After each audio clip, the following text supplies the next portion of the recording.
Assalamualaikum warahmatullahi wabarakatuh. Innal hamdalillah nahmaduhu wa nasta'inuhu wa nastaghfiruh wa na'udzu billahi min shururi anfusina wa min sayyiati a'malina may yahdihillahu fala mudhillalah wa may yudlil fala hadiyalah. Asyhadu an la ilaha illallah wahdahu la syarikalah wa asyhadu anna Muhammadan abduhu wa rasuluh la nabiyya ba'dah.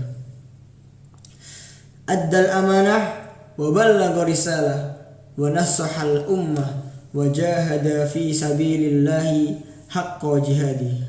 Amma ba'd.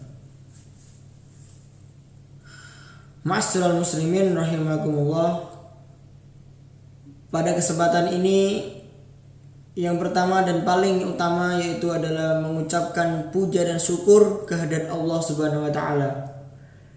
Yang mana berkat rahmat dan hidayahnya kita dapat kembali mendengarkan kultum yang insyaallah bermanfaat ini.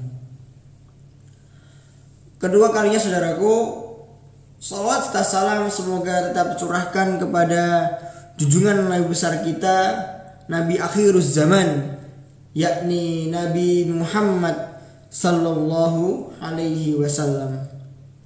Karena dengan beliau kita dapat mengerti mana yang hak dan mana yang batil, dan kita diantarkan dari zaman kegelapan menuju zaman yang terang benderang, yakni azinul Islam.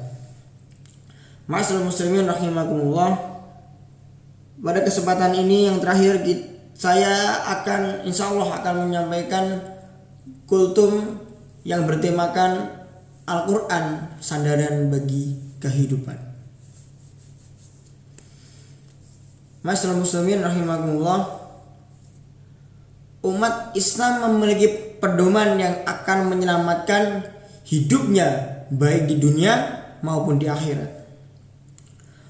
Pedoman tersebut tidak lain adalah Al-Quran. Ia adalah mukjizat yang agung dan menjadi penuntut umat manusia untuk keluar dari kegelapan menuju jalan yang terang benderang.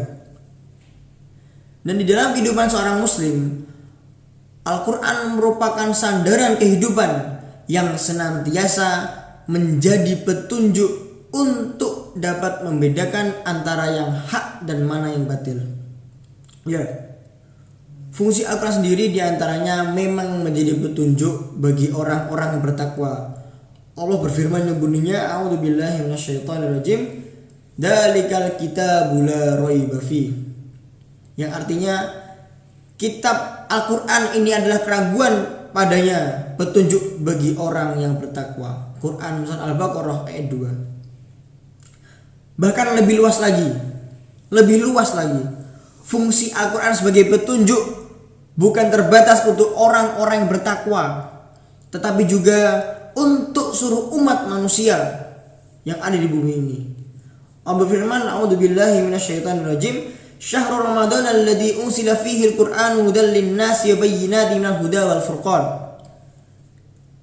Yang artinya beberapa hari yang ditentukan itu ialah bulan Ramadan, bulan yang di dalamnya diturunkan permulaan Al-Quran sebagai petunjuk bagi manusia dan penjelas mengenai petunjuk itu dan pembeda antara yang hak dan mana yang batil. Quran surat Al-Baqarah ayat 185. Nah, sebagai sebuah petunjuk, isi Al-Quran merupakan yang terlengkap di antara kitab suci yang lainnya.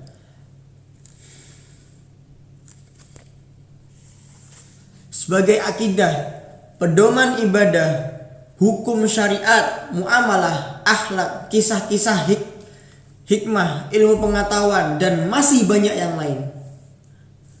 Ma'asyiral muslimin rahimakumullah. Selain sebagai petunjuk, Al-Quran juga mengenal dirinya sebagai asy-syifa atau yang sering kita dengar sebagai penawar.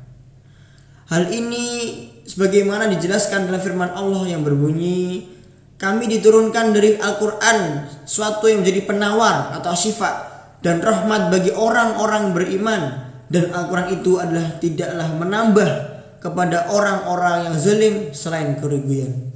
Quran Surah Al-Isra ayat 82. Saudaraku, penawar dalam ayat ini adalah penawar bagi jiwa-jiwa yang resah. Al-Quran akan senantiasa menjadi sumber kesejukan kalau ia dibaca dan dipelajari oleh orang-orang yang sedang gundah hatinya. Segala kegundahan yang melanda jiwanya akan sirna seketika jika ia mau membaca, mempelajari, dan mengamalkan isi Al-Quran. Saudaraku, Al-Quran juga menjadi sifat bagi jasmani manusia, yaitu selama manusia mengikuti resep hidup sehat yang ada di dalam Al-Quran, maka jasmaninya akan sehat. Al-Quran banyak memberi resep hidup sehat, seperti menganjurkan memakan makanan halal dan baik, menganjurkan menggunakan waktu dengan baik, menganjurkan manusia beristirahat dan bekerja secara seimbang, dan sebagainya. Ini adalah resep agar jasmani manusia senantiasa sehat. Nah, sebagai sebuah pedoman hidup, Al-Quran tidak akan bermakna kalau ia tidak dipelajari dan diamalkan isinya. Untuk bisa mempelajarinya, pertama kali tentu kita harus belajar membacanya. Nabi SAW sangat menganjurkan agar umatnya mau belajar membaca Al-Quran. Bahkan beliau mengapresiasi dengan memberi kabar gembira berupa pahala yang sangat banyak. Rasulullah berkata, barang siapa yang membaca atau satu huruf Al-Quran, ia akan mendapatkan satu kebaikan, dan setiap kebaikan akan dilipat gandakan menjadi 10 kebaikan. Aku tidak mengatakan alif lam mim itu satu huruf, akan tetapi alif satu huruf, lam satu huruf, dan mim satu huruf. Itu kata Rasul. Nah, saudaraku, demikianlah ceramah singkat dari saya. Semoga apa yang saya sampaikan bermanfaat. Akhirul kalam, nun wal qalam yasturun. Fastabiqul khairat. Assalamualaikum warahmatullahi wabarakatuh.